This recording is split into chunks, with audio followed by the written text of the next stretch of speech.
लेकिन वीडियो शुरू करने से पहले आप हमारे चैनल को सब्सक्राइब करके बेल आइकन को जरूर दबाएं। साथियों,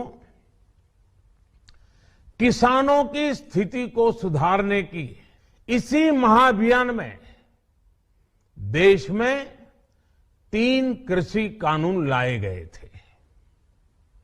मकसद ये था कि देश के किसानों को, खासकर छोटे किसानों को और ताकत मिले, उन्हें अपनी उपज की सही कीमत और उपज बेचने के लिए ज्यादा से ज्यादा विकल्प मिले।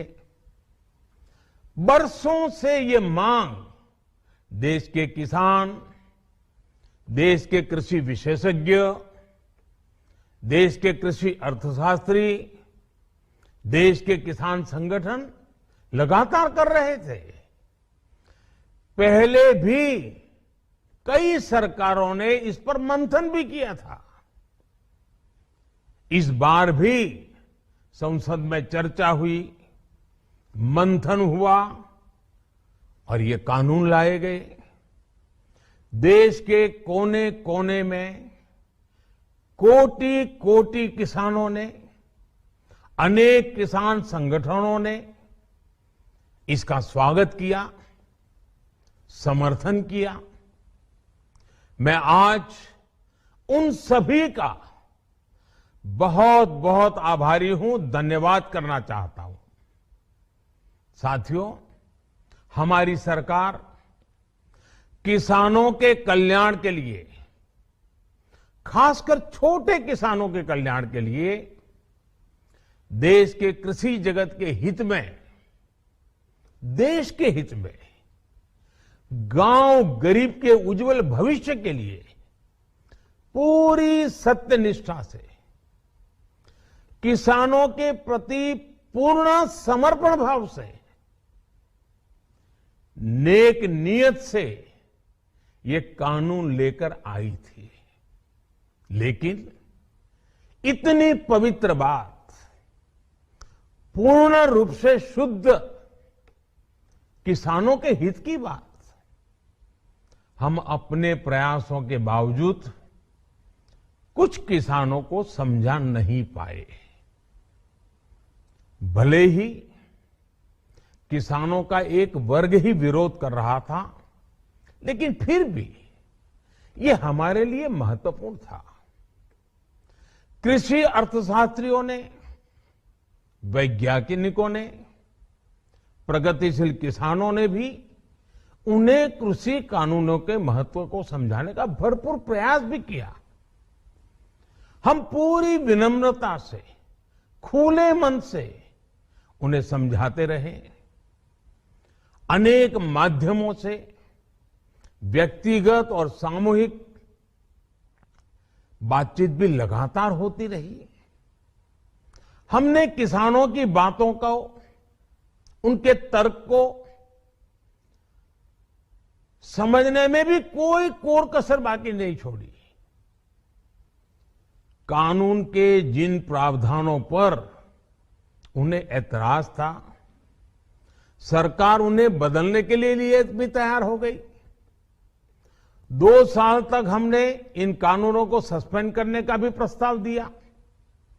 इसी दौरान ये विषय माननीय सर्वोच्च न्यायालय के पास भी चला गया। ये सारी बातें देश के सामने है, इसलिए मैं इनके अधिक विस्तार में नहीं जाऊंगा। साथियों, मैं आज देशवासियों से क्षमा मांगते हुए सच्चे मन से और पवित्र हृदय से कहना चाहता हूं कि शायद हमारी तपस्या में ही कोई कमी रही होगी, जिसके कारण दिए के प्रकाश जैसा सत्य कुछ किसान भाइयों को हम समझा नहीं पाए। आज गुरु नानक देव जी का पवित्र प्रकाश पर्व है। ये समय किसी को भी दोष देने का नहीं है। आज मैं आपको, पूरे देश को ये बताने आया हूं कि हमने 3 कृषि कानूनों को वापस लेने का, रिपील करने का निर्णय लिया है। इस महीने के अंत में शुरू होने जा रहे संसद सत्र में, इसी महीने में, हम तीनों कृषि कानूनों को रिपील करने की संवैधानिक प्रक्रिया को पूरा कर देंगे। साथियों, मैं आज अपने सभी आंदोलनरत किसान साथियों से आग्रह कर रहा हूं, आज गुरु पर्व का पवित्र दिन है। अब आप अपने अपने घर लौटे, अपने खेत में लौटे, अपने परिवार के बीच लौटे। आइए एक नई शुरुआत करते हैं, नए सिरे से आगे बढ़ते हैं। साथियों, आज ही सरकार ने कृषि क्षेत्र से जुड़ा एक और अहम फैसला लिया है। जीरो बजट खेती यानी प्राकृतिक खेती को बढ़ावा देने के लिए, देश की बदलती आवश्यकताओं को ध्यान में रखकर क्रॉप पैटर्न को वैज्ञानिक तरीके से बदलने के लिए एमएसपी को और अधिक प्रभावी और पारदर्शी बनाने के लिए ऐसे सभी विषयों पर भविष्य को ध्यान में रखते हुए निर्णय लेने के लिए एक कमेटी का गठन किया जाएगा। इस कमेटी में केंद्र सरकार, राज्य सरकारों के प्रतिनिधि होंगे, किसान होंगे, कृषि वैज्ञानिक होंगे, कृषि अर्थशास्त्री होंगे।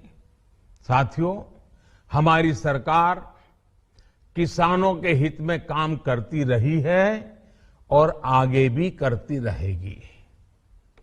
मैं गुरु गोविंद सिंह जी की भावना में अपनी बात समाप्त करूंगा। देहि शिवावर मोहे इहे, शुभ कर्मन ते कबहू न टरो।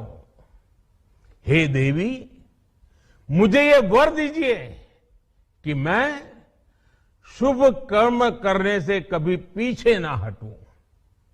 जो किया किसानों के लिए किया, जो कर रहा हूं देश के लिए कर रहा हूं।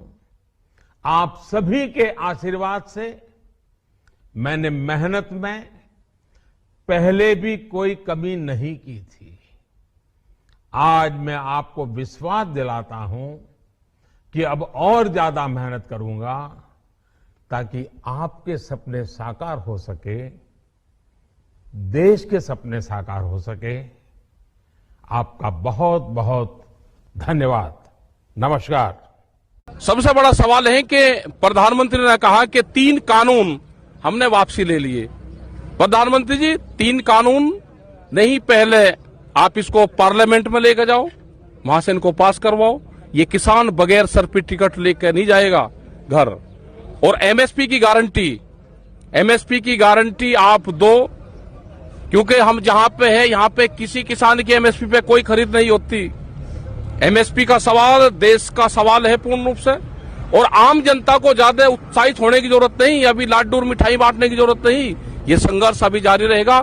आज हमारी संयुक्त मोर्चे की 9 मेंबरी कमेटी की मीटिंग है जो सिंगू बॉर्डर पे है, जो हमारा हेड ऑफिस है। उसमें पूर्ण रूप से फाइनल डिसीजन वे लेंगे, पूर्ण रूप से फैसला वहां पे होगा। तो आप सब चीज ध्यान लगा के रखें। हम पालघर में हैं, आज यहां से रात को हम आएंगे और सुबह ही वहीं बॉर्डर पे जो गाजीपुर बॉर्डर है उस पर हम रहेंगे। और यहाँ का जो आदिवासी क्षेत्र हैं, हम इनकी भी बात कर लेते हैं। सब यहाँ पे यहाँ के बड़े सीनियर लीडर हमारे हैं, हम इनके साथ में हैं। और जो ये आप देखोगे, इन्होंने जो अपना एक आंदोलन का बनाया, इन्होंने बनाई भूमि सेना आदिवासी एकता परिषद। ये 2 संगठन यहाँ के हैं। इनके दोनों के मोर्चे पे आज हम जाएंगे। यहाँ का जो एक बड़ा मोर्चा निकल रहा है उसमें शामिल होंगे और यहाँ की इन आदिवासियों के, क्योंकि जब भी संयुक्त मोर्चे की कॉल होती है तो ये पूर्ण रूप से उसको फॉलो करते हैं। यहाँ के लोग दिल्ली के बॉर्डर पे गए हैं, यहाँ का जितना भी यूथ है दिल्ली के बॉर्डर पे जाता है और ये भूमि सेना अपनी भूमि को बचाती है। इनका नारा है कि अपना गांव अपनी सरकार। तो यहाँ पे इन्होंने अपनी सरकार अपने गांव में बनाई है, तो इनका धन्यवाद है सभी का, और जितने भी क्रांतिकारी साथी है सबका धन्यवाद है। और अभी कानून वापसी जब तक भारत सरकार पार्लियामेंट में नहीं लेकर आएगी, जब तक देश का किसान मानने वाला नहीं है, देश की महिलाएं मानने वाली नहीं है, देश का जो मजदूर है, आदिवासी है, वो मानने वाला नहीं है। तो इन सब का धन्यवाद है। जय हिंद, जय भारत, जय बिरसा मुंडे। बिरसा मुंडे की पूरी जमीन है, ये आदिवासी क्षेत्र उनका है, और बिरसा मुंडा एक यहाँ के क्रांतिकारी योद्धा जिन्होंने आदिवासी क्षेत्र में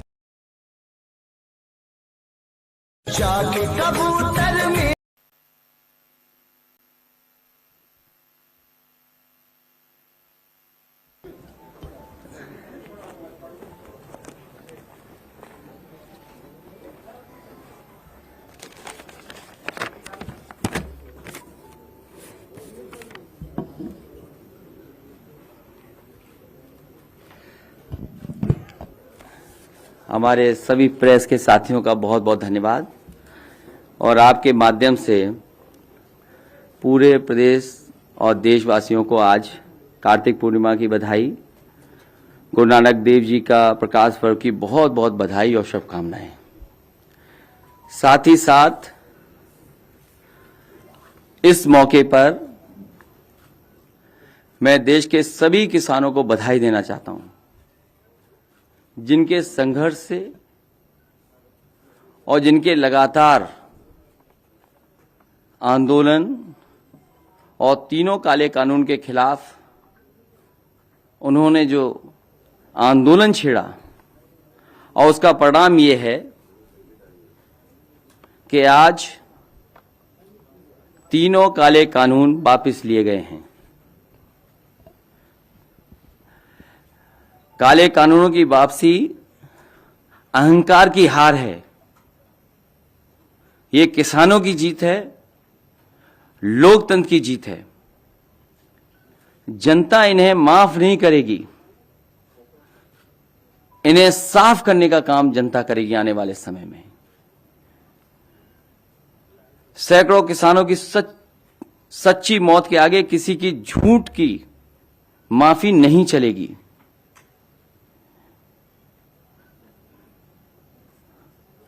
जो लोगों ने माफी मांगी है वो लोग हमेशा के लिए राजनीति छोड़ने का भी वचन दें। ये सोच रहे हैं कि दिखावटी माफी मांग करके ये फिर से या दोबारा आएंगे, ये जनता इनको समझती है। जिस तरीके से भूमि अधिग्रहण कानून लाए गए थे और काले कानून जो 3 थे ये भी वापस हुए हैं। किसान हित में तो हुए ही हुए हैं, लेकिन कहीं न कहीं सरकार चुनाव से डर गई है और वोट के लिए कानून वापस हुए हैं। उनकी नजर में किसान नहीं है, और किसानों को कितना अपमानित किया, किसानों को कितना अपमानित होना पड़ा, क्या क्या नहीं सुनना पड़ा। जिन शब्दों का इस्तेमाल किया गया कोई कल्पना नहीं कर सकता कि अन्नदाता के लिए ये शब्द भी इस्तेमाल किए जा सकते हैं। वो भारतीय जनता पार्टी ने इस्तेमाल किया, और उनके सहयोगी, उनके साथियों ने हर मौके पर अपमानित किया है। और ये केवल एक की जिम्मेदारी नहीं होती है, मंत्रिमंडल की सामूहिक जिम्मेदारी होती है। अगर सामूहिक जिम्मेदारी है, न केवल मंत्रिमंडल को इस्तीफा देना चाहिए बल्कि सरकार को इस्तीफा देना चाहिए पूरा का पूरा। और फिर लखीमपुर के हत्यारे कैसे बच जाएंगे? यह सरकार की जिम्मेदारी बनती है। जहां इतनी माफी मांगी गई, कानून को वापस ले लिया गया है, वहीं यह भी तो जिम्मेदारी सरकार की बनती है कि जिस मंत्री पर आरोप है वो मंत्री अभी भी मंत्रिमंडल में है।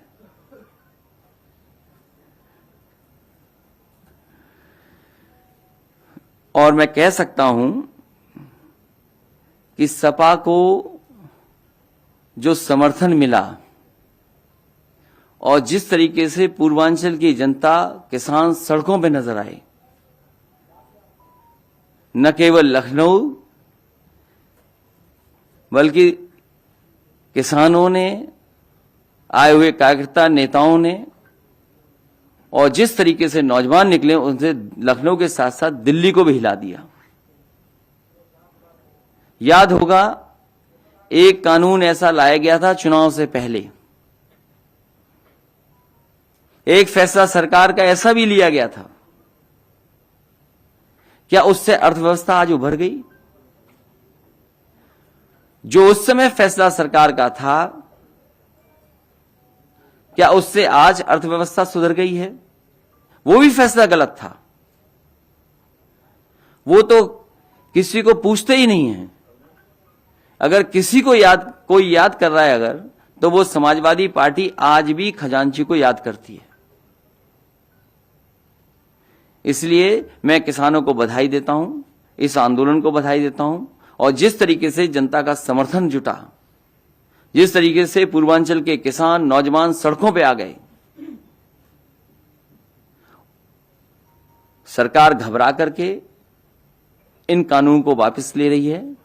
और ये जरूरी नहीं है सरकार के लोग ऐसे हैं, हो सकता है चुनाव के बाद फिर ऐसा कोई कानून ले आए।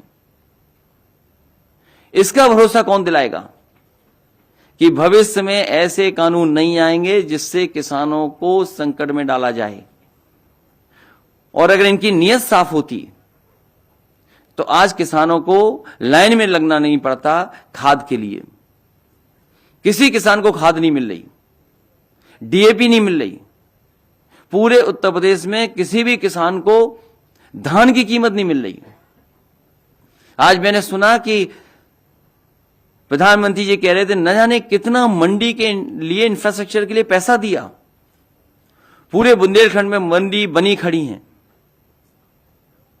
मैं जानना चाहता हूं किस मंडी में किसानों की खरीद हुई है फसल की। मंडियों को बंद करने का काम किया गया और उत्तर प्रदेश की सरकार ने पिछले 4.5 साल से अगर मंडियों को बजट दिया हो तो बताए सरकार।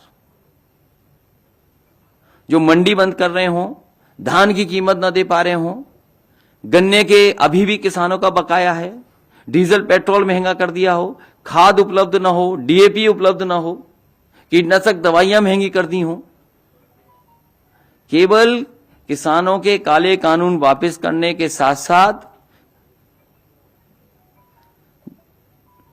इन्हें अपने जो मंत्री जिन्होंने हत्या की उनका कब इस्तीफा होगा? उन्हें कब मंत्रिमंडल से हटाया जाएगा? इसलिए मैं इस मौके पर किसानों को बधाई देता हूं और जो जनता का समर्थन जुटा है उसके लिए बहुत बहुत धन्यवाद। इसका श्रेय पूरे किसानों को, खासकर पंजाब के, हरियाणा के, उत्तर प्रदेश के, देश के सभी हिस्से के किसानों को और समाजवादी पार्टी के जितने कार्यकर्ता नेता लगातार संघर्ष में रहे, जिन पे न जाने कितने मुकदमे लगे। कोई आंदोलन अगर दिल्ली से ऐलान हुआ होगा और समाजवादियों ने समर्थन किया होगा तो जितने मुकदमे दिल्ली में या किसानों पे लगे हैं उससे ज्यादा मुकदमे समाजवादी पार्टी के कार्यकर्ता नेताओं पे मुकदमे हैं। कोई नेता कार्यकर्ता ऐसा नहीं है अगर आंदोलन कह दिया, प्रदर्शन के लिए निकल पड़ा, उसके घर पर पुलिस न बैठ गई हो, पुलिस ने अपमानित न किया हो। जिन किसानों की मौत हुई है इन आंदोलन में, जो आंदोलन चल रहा था, उनके लिए क्या सरकार को मदद करनी चाहिए। जो बड़ी संख्या में किसानों की जान गई है, सरकार आए, केंद्र सरकार उनकी मदद करे। अभी उनका फैसला किसानों पे, लेकिन समाजवादी पार्टी की मांग है कि एमएसपी कब लागू होगा, उसके लिए कानून कब बनेगा। You are disturbing the frame. नमस्कार साथियों,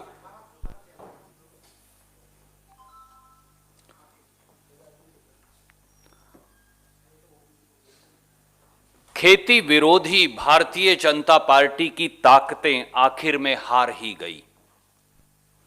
आज मोदी जी के अहंकार की हार का दिन है।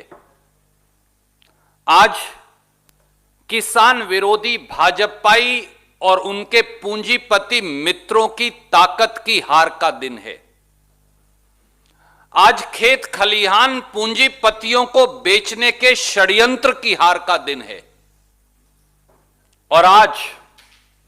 और साथियों, आज किसान, मजदूर, मंडी मजदूर और दुकानदार की जीत का दिन है। आज उन 700 से अधिक किसानों की शहादत की जीत का दिन रहेगी।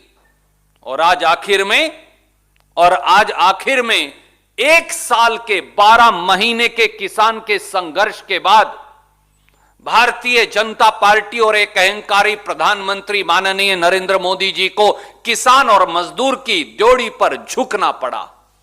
मगर देश भूलेगा नहीं मोदी जी कि आपने एक घृणित पाप जो किया था, अब उसे वापस लेने का निर्णय किया है, और वो भी किसान को रौंदने, उसे नश्तर चुभाने और बर्बर यातनाएं देने के बाद।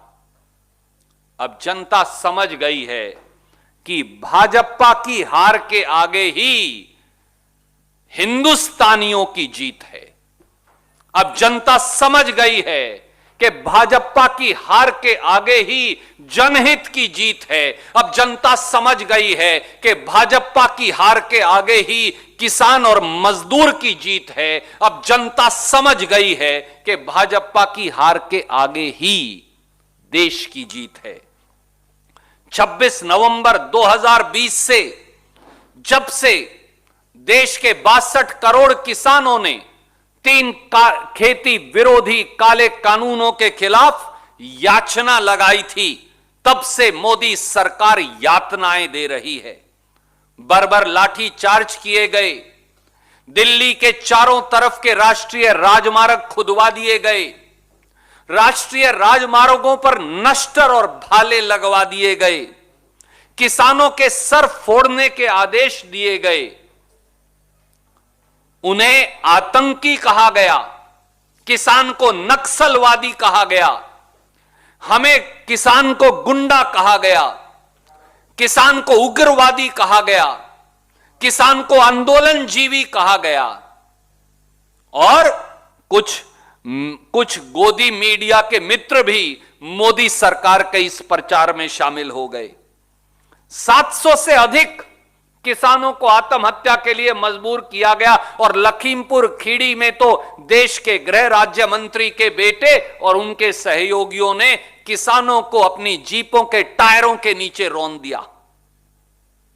पर मोदी सरकार ने आज अपना अपराध स्वीकार किया है।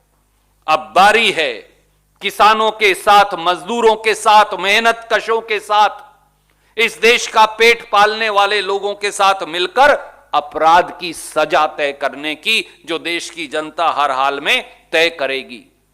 जनता को अब एक अचूक अस्त्र मिल गया है सरकार को परास्त करने का। जितना श्रेय हमारे किसानों के आंदोलन को जाता है, हमारे किसान भाइयों को जाता है, वहां मोदी सरकार का 5 राज्यों में पंजाब से उत्तर प्रदेश तक हारने के डर को भी जाता है। अब जनता समझ गई है, इसीलिए मैंने कहा कि भाजपा की हार के आगे ही देश की जीत है। पिछले 7 सालों से लगातार मोदी जी और उनके मित्रों ने किसानों का दमन किया। सरकार में आते ही प्रधानमंत्री मोदी जी ने किसान को दिए जाने वाला बोनस बंद कर दिया। प्रांतों को कहा, अगर बोनस दोगे तो न्यूनतम समर्थन मूल्य पर खरीद नहीं होगी। मैं फिर याद कराऊं, पिछले 7 सालों में किसानों के जो उचित मुआवजा अधिकार कानून जो कांग्रेस लाई थी, उसे खत्म करने का षड्यंत्र किया गया। जब